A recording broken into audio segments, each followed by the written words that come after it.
ஆண்டவரும் இரட்சகரும் மீட்பெருமான இயேசு கிறிஸ்துவின் நாமத்தினாலே இந்த காலை நேரத்திலே செல்போனின் வழியாக வசனத்தை கேட்டுக்கொண்டிருக்கிற தேவனுடைய பிள்ளைகளை கர்த்தர் உங்களை ஆசீர்வதிப்பாராக. இந்த நாளிலே நம்முடைய தியானத்திற்காக கர்த்தர் நமக்கு தந்த வேத பகுதி மத்தேயு புஸ்தகம் 9வது அதிகாரம் 22வது வசனத்தை வாசிப்போம். இயேசு திரும்பி அவளை பார்த்து, மகளே, திடன் கொள், உன் விசுவாசம் உன்னை இரட்சித்தது என்றார். அந்நேரம் முதல் அந்த ஸ்திரீ சொஸ்தமானாள்.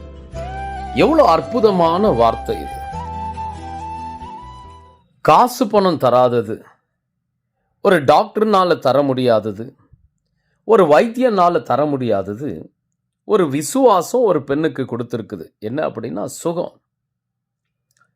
விசுவாசத்தை குறித்து பச்சை மரத்தில் அடிக்கப்படுகிற ஆணியை போல எபேசியர் புஸ்தகம் 11வது அதிகாரம் 1வது வசனத்தில் இப்படியே சொல்லுது.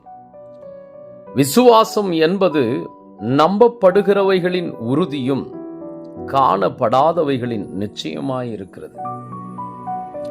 விசுவாசம் என்பது எந்த அளவுகோலினாலும் அளக்க முடியாத அளவுக்கு வல்லமை உள்ள ஒரு விஷயமாய் காணப்படுகிறது. கண்ணுக்கு தெரியாதது, ஆனா வாழ்க்கையில செயல்படக்கூடியது இந்த விசுவாசம்.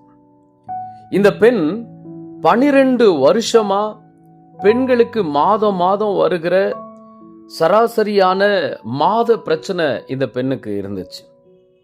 இது வெறும் மாசத்துல வந்து போற பிரச்சனையா இல்லாம இவளுடைய வாழ்க்கையில 12 வருஷமா வேதம் இந்த பிரச்சனைக்கு பதில் என்ன சொல்லுது அப்படின்னா, பெரும் பாடு, பெரிய பிரச்சனை, பெரிய பாடு இவ அனுபவிச்சுன்னு இருந்தா.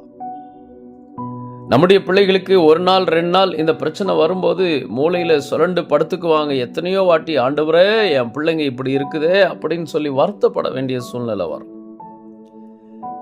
ஆனா இவ 12 வருஷமா இந்த கொடுமையான சூழ்நிலையை அனுபவிச்சுன்னு இருந்தா.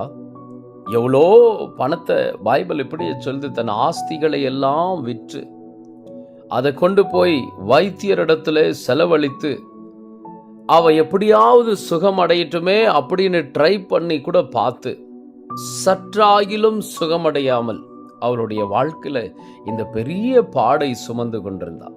ஆனா இவளுடைய வாழ்க்கையில பணம் தராத ஒரு விடுதலை, பொருள் தராத ஒரு விடுதலை, மருத்துவர்கள் தராத ஒரு விடுதலை இவளுடைய வாழ்க்கையில எப்படி கிடைச்சிச்சு தெரியுங்களா? அவளுடைய வாழ்க்கையில இருந்த விசுவாசம். விசுவாசம் நம்முடைய வாழ்க்கையில எவ்வளவு பெரிய பிரச்சனையா இருந்தாலும் அதை சரிபடுத்தக்கூடிய வல்லமை உள்ளதுங்க. வேதாகமத்துல பாருங்க, குருட ஒருத்த வரான். ஏசாமி கேட்கிறாரு, நான் உனக்கு சுகம் தருவன், நம்புறியா, விசுவாசிக்கிறியான்னு கேட்கிறார். ஆமா ஆண்டவரை, விசுவாசிக்கிறேன். ஆண்டவர் அவனை பார்த்து சொன்ன ஒரே ஒரு வார்த்தை, வா நான் உனக்காக ஜெபம் பண்றேன், கடவுள் உனக்கு சுகம் தருவார் அப்படின்லாம் இல்லை. உன் விசுவாசம் உன்னை ரட்சித்தது. உன் விசுவாசம் உன்னை ரட்சிக்கும். உன்னுடைய விசுவாசம் தான் உன்னுடைய வாழ்க்கையில விடுதலையை தரும். இதை கேட்டுக்கொண்டிருக்கிற தேவனுடைய பிள்ளைகளே, இந்த 2024வது ஆண்டுல உங்களுடைய விசுவாசம் தான் உங்களுடைய பாவக்கட்டில இருந்து உங்களை விடுதலை ஆக்கும். உங்களுடைய விசுவாசம் தான் உங்களுடைய குடும்பத்தில் இருக்கிற பிரச்சனைகள்ல இருந்து உங்களை விடுதலை ஆக்கும். உங்களுடைய விசுவாசம் தான் உங்களுடைய பிள்ளைகளை நல்வழிப்படுத்தும். உங்களுடைய விசுவாசம்தான் உங்களுடைய குடும்பத்தில் இருக்கிற எண்ணெய் பாத்திரங்கள், மா பாத்திரங்கள் நிரம்பி வழிய செய்யும். உங்களுடைய விசுவாசம்தான் உங்களுடைய வாழ்க்கையில சம்பள உயர்வை தரும். உங்களுடைய விசுவாசம்தான் உங்களுடைய வேலை ஸ்தலத்திலே உங்களை எல்லாருக்கும் முன்பாக உயர்த்தி வைக்கும். உங்களுடைய விசுவாசம்தான் உங்களுடைய போக்கை பாதுகாக்கும். உங்களுடைய விசுவாசம்தான் உங்களுடைய குடும்பத்தை பாதுகாக்கும். உங்களுடைய விசுவாசம்தான் உங்களுடைய வாழ்க்கையில உங்களுக்கு முன்னேற்றத்தை தரும். இந்த வருஷத்துல நாம் செய்ய வேண்டியது பணத்தை எப்படி ஜாஸ்தி பண்ணலாம், பொருளை எப்படி ஜாஸ்தி பண்ணலாம் அப்படின்னு இல்லை, விசுவாசத்தை எப்படி வாழ்க்கையில பெரிதாக்கலாம் அப்படின்னு யோசிங்க. விசுவாசம் மாத்திரம் இருந்தா போதுங்க, எல்லாத்தையும் நம்ம சாதிச்சிடலாம்.